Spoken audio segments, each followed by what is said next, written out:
Voici la structure de Lewis du méthane, CH4, celle de l'ammoniac, NH3, et celle de l'eau, H2O. Le décompte des paires d'électrons autour de l'atome central de chaque molécule révèle la présence de 4 paires d'électrons. Il faut aussi compter les paires d'électrons non liants.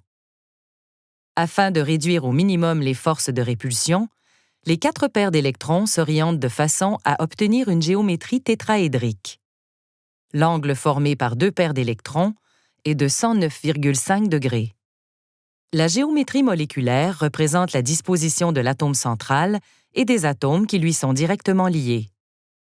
Dans le CH4, les 4 paires d'électrons autour du carbone sont des doublés liants. La géométrie moléculaire est tétraédrique et les angles de liaison sont de 109,5 degrés. Le NH3 comprend 3 paires d'électrons liants et une paire d'électrons non liants.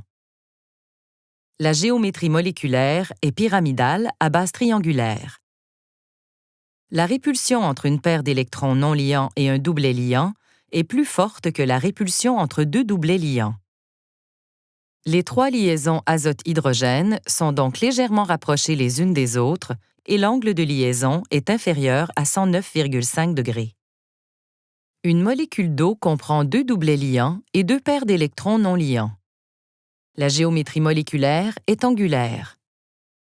En raison de la présence des paires d'électrons non liants, les liaisons oxygène-hydrogène sont légèrement rapprochées les unes des autres et l'angle de liaison est inférieur à 109,5 degrés.